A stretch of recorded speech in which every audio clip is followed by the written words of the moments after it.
दोस्तों, इस एपिसोड की स्टार्टिंग भी वहीं से होती है जहां हमारा पिछला एपिसोड खत्म हुआ था, जहां हमने देखा था कि समुद्र में एक आग करके अजीब सा अंडा गिर जाता है।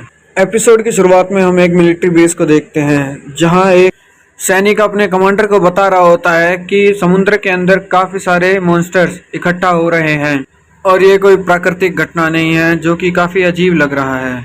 जिसके बाद कमांडर खुद डिस्प्ले पर देखने जाता है और वो देख के खुद हैरान हो जाता है कि वो मॉन्स्टर काफी तेजी से इकट्ठा हो रहे हैं।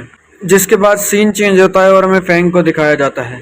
फैंग अपना कल्टीवेशन कर रहा होता है, जिसके बाद हम देखते हैं कि अब उसने गॉड कैटलॉग का तीसरा स्क्रोल भी पास कर लिया है। इसके बाद वो सोचने लग जाता है कि अब लंच का टाइम हो गया है, अब मुझे जाना चाहिए। चेंज होता है और हम देखते हैं कि फैंग ने अब लंच कर लिया है और वो अब अपनी फीस्ट पावर को टेस्ट करने जा रहा होता है।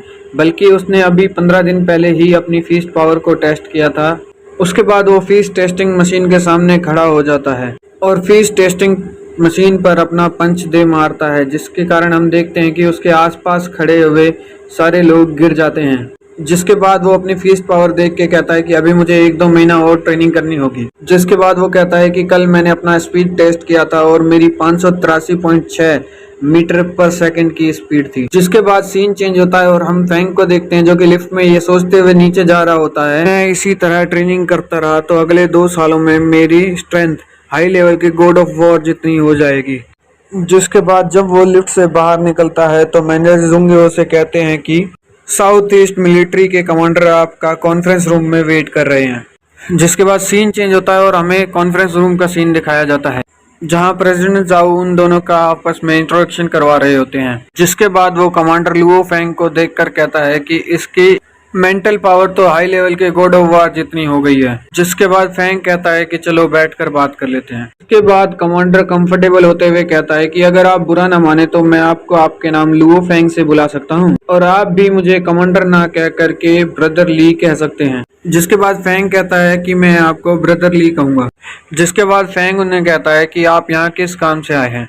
क्या आप जानते हैं कि आज भले ही हमारे पास शक्तिशाली वॉरियर्स और लेजर कैनन्स हैं, लेकिन ऐसे भी कई मॉन्स्टर्स हैं जिनका हम इन चीजों से कुछ भी नहीं बिगाड़ सकते। पिछले साल हमने एक्सिया कंट्री को यह सूचना दी थी थेरो एक बीस्ट वेव था जो कि टीयर 2 बीस्ट का 6 गुना और टीयर 3 बीस्ट का 21 गुना वेव है। फिर फैंग सोचने लग जाता है कि जब सीनियर लू गैंग की मौत हुई थी तब रैट वेव केवल लेवल 3 की थी और उससे भी बहुत ज्यादा नुकसान उठाना पड़ा था और ड्रैगन हाइड्रा ने भी बे सिटी को लगभग खत्म ही कर दिया था। जिसके बाद फैंग सोचने लग जाता है कि टीयर 1 की बीस्ट वेव न जाने कितनी ज्यादा खतरनाक होगी। फिर कमांडर कहते हैं कि इससे तो हम जैसे तैसे निपट सकते हैं, लेकिन सबसे खतरनाक हैं सी मॉन्स्टर्स कि आमतौर पर गहरे समुद्र में रहते हैं और लेजर कैनन से भी हम उनका कुछ नहीं बिगाड़ सकते। और सी मॉन्स्टर जमीन पर रहने वाले मॉन्स्टर से काफी ज्यादा ताकतवर होता है। हर दिन समुद्र में कोई ना कोई बड़ा मॉन्स्टर जन्म लेता रहता है। भले ही हम करोड़ों सी मॉन्स्टर्स को मार दें, लेकिन उनकी आबादी पर इसका कोई प्रभाव नहीं पड़ेगा। और अगर हम अपने सैनिकों को समुद्र में उनसे लड़ने के लिए भेजते हैं तो समुद्र में जाने के बाद में हमारे सैनिक अपनी पूरी पावर का इस्तेमाल नहीं कर सकते। हमें सिग्नल मिला है कि साउथ ईस्ट सी में काफी मॉन्स्टर इकट्ठा हो रहे हैं। जिसके बाद कमांडर फैंग से कहता है कि इस मामले में क्या आप हमारी मदद करेंगे। जिसके बाद फैंग बेझिझक कहता है कि मुझे आपकी मदद करने में कोई प्रॉब्लम नहीं होगी। तब कमांडर कहता है कि क्योंकि आपने एक्सिया सिटी की मिलिट्री से डील करी है, इसलिए मैं एक्सिया सिटी की कमांडर के रूप में आपको मेजर जनरल का पद दे रहा हूँ।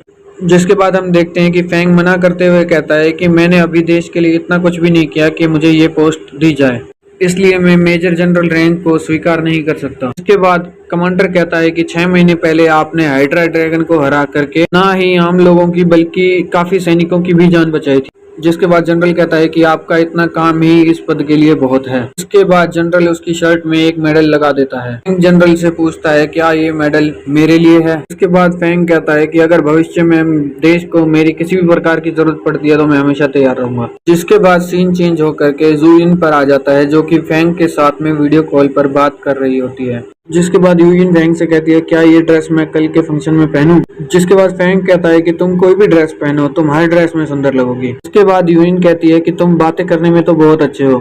उसके बाद यूइन कहती है कि अब मैं तुमसे जो सवाल करूंगी उसका जवाब सिर्फ तुम 3 शब्दों में दोगे, जिनमें से पहला है नॉट प्रिटी, दूसरा ऑर्डिनरी, तीसरा ब्यूटीफुल। ये कहते ही यूइन ड्रेस चेंज करने चली जाती है। जिसके बाद फैंग की एआई आती है और उसे कहती है कि जिगजियान मार्शल एकेडमी की तरफ से एक मेल आया है, क्या मैं उसे खोल कर दिखाऊं। इसके बाद फैंग कहता है कि पढ़ो। जिसके बाद उसकी एआई उसे बताती है कि ये रूइंस ऑफ एशियन सिविलाइजेशन के बारे में है। बाद उसकी एआई उसे बताती है कि आप 29 सितंबर रात 8 बजे से पहले जिगजियान मार्शल एकेडमी पहुंचना है और आपको एशियन सिविलाइजेशन के रूइंस नंबर 9 में पार्टिसिपेट करना है। और उसे बताती है कि इसके बारे में आपके पास 3 बार रिमाइंडर मेल भी आ चुकी है। जिसके बाद उसकी एआई उसे बताने लग जाती है एशियन सिविलाइजेशन रूइंस नंबर 9 एकमात्र ऐसा खंडर है जहां आप वॉर गॉड आर्मर प्राप्त कर सकते हैं। उसके बाद उसकी एआई बताती है कि यहाँ डेथ रेट 72% है और 72% को अक्सर कम खतरनाक भी माना जाता है और इसमें एक वॉरियर जिंदगी में सिर्फ एक बार ही पार्टिसिपेट कर सकता है। इसके अंदर आप ब्लैक गॉड आर्मर का भी उपयोग नहीं कर सकते। यह कहते ही उसकी एआई डिसअपीयर हो जाती है। जिसके बाद हम देखते हैं कि यूजिन काफी अच्छी ड्रेस पहन कर आती है और फैंग से कहती है कि अब मैं कैसी लग रही हूँ। जिसके बाद फैंग कहता है नॉट बैड। फैंग के ऐसा कहते ही हम देखते हैं कि यूजिन का चेहरा उतर जाता है। जिसके बाद फैंग कहता है कि अभी मुझे कुछ काम है, मैं तुम्हें बाद में बताऊंगा। उसके बाद यूजिन उसे कहती है कि अपने ऊपर काम का ज्यादा प्रेशर मत डालना और उसके ऐसा कहते ही एपिसोड 86 खत्म हो जाता है। दोस्तों, अगर आपको ये एपिसोड पसंद आया हो तो वीडियो को लाइक और चैनल को सब्सक्राइब जरूर कीजिएगा ताकि आने वाली वीडियोस के नोटिफिकेशन आप तक पहुंच सकें।